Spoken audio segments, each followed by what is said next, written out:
क्या महाराष्ट्र में विधानसभा चुनाव से पहले ही गिर जाएगी एनडीए सरकार? आखिर कैबिनेट गठन के बाद क्यों बदल गए हैं अजित पवार के सुर? शिंदे और अजित पवार के विधायकों में क्यों है घर वापसी की बेचैनी? और सबसे बड़ा सवाल तो यह कि शरद पवार के किस दांव ने महाराष्ट्र में बीजेपी के लिए सिरदर्दी बढ़ा डाली है? देश में तो लगातार तीसरी बार एनडीए की सरकार बन गई है, लेकिन ऐसा लग रहा है कि महाराष्ट्र में एनडीए की मिलीजुली सरकार ज्यादा दिन नहीं टिकने वाली है। केंद्रीय कैबिनेट का गठन होते ही महाराष्ट्र से विरोध के सुर तेज होने लगे हैं। दावा तो यह किया जा रहा है कि विधानसभा के चुनावों से पहले बीजेपी के हाथ से प्रदेश की सत्ता की चाबी निकल सकती है।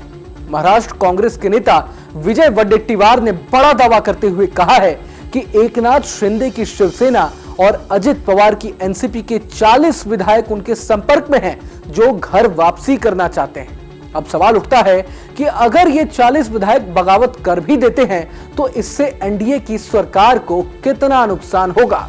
नमस्कार, मैं हूं रोहन शर्मा और आप देख रहे हैं न्यूज नेशन। महाराष्ट्र विधानसभा की बात करें तो बहुमत के लिए 144 का जादुई आंकड़ा पार करना जरूरी होता है।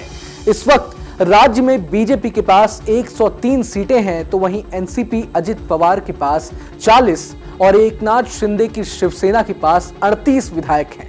अन्य दलों की सीटों को जोड़ने के बाद एनडीए के खाते में कुल 203 विधायक आते हैं। ऐसे में अगर एनडीए के 40 विधायक टूट भी जाते हैं तो भी मौजूदा सरकार बहुमत के आंकड़े से 19 सीटें आगे रहेगी। कुछ लोग ये भी जानना चाहते हैं कि आखिर ये 40 विधायक एनडीए में अपने भविष्य को लेकर चिंतित क्यों हैं और वे घर वापसी क्यों करना चाहते हैं। पॉलिटिकल एक्सपर्ट्स का मानना है कि लोकसभा चुनाव से निकले जनता के मूड को भांपकर शिंदे और अजित पवार के विधायकों में बेचैनी बढ़ गई है। इसकी वजह है कि महाविकास अघाड़ी को राज्य की 288 विधानसभा सीट में से 158 पर लीड मिली है, इसलिए ये तमाम विधायक अपना फ्यूचर सिक्योर करना चाहते हैं। ये तो बात रही महाराष्ट्र विधानसभा के आंकड़ों की, लेकिन बीजेपी के लिए एक और सिरदर्दी भरी खबर सामने आई है। लोकसभा चुनाव के बाद अचानक अजित पवार के सुर बदल गए हैं। लोकसभा चुनाव में एनसीपी अजित गुट को मिली करारी हार और कैबिनेट में मंत्री पद नहीं मिलने के बाद अजित पवार ने अपने चाचा शरद पवार की तारीफ की है। शरद पवार की तारीफ करते हुए अजित पवार ने उन्हें पार्टी का नेतृत्व करने के लिए धन्यवाद दिया है। कैबिनेट गठन के बाद अजित के इस बयान से उनकी बीजेपी से बढ़ती दूरी दिखाई दे रही है। हालांकि मोदी कैबिनेट में हिस्सा नहीं मिलने के बावजूद अजित पवार ने कहा है कि वे एनडीए का हिस्सा रहेंगे।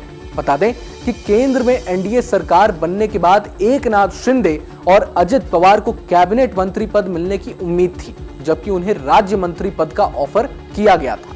शिवसेना शिंदे गुट ने तो ऑफर स्वीकार कर लिया, लेकिन अजित पवार ने यह प्रस्ताव ठुकरा दिया था। शिवसेना के कुछ नेता इसे लेकर नाराजगी भी जता चुके हैं। शिवसेना का तो कहना है कि जब एक सीट जीतने वाले मांझी को कैबिनेट मंत्री पद दिया जा सकता है, तो 7 सीटें जीत कर आने के बावजूद उनके साथ सौतेला बर्ताव क्यों किया गया। शिंदे की शिवसेना और अजित पवार की एनसीपी के इन बयानों को विधानसभा की सीट शेयरिंग से जोड़कर भी देखा जा रहा है। बीजेपी सीटों के बंटवारे में हावी ना हो, इसलिए शिवसेना अभी से अपना रुख साफ करती नजर आ रही है। जानकारी के मुताबिक एनसीपी अजित पवार ने भी बीजेपी से विधानसभा की 80 से 90 सीटें मांगी है। ऐसे में अभी से दिखाई हुई आक्रामकता सीट शेयरिंग में दोनों दलों के काम आ सकती है। बहरहाल, अगर आपको ये वीडियो पसंद आए तो लाइक करें और चैनल को सब्सक्राइब करें। वहीं तमाम बड़ी खबरों के लिए देखते रहें न्यूज नेशन।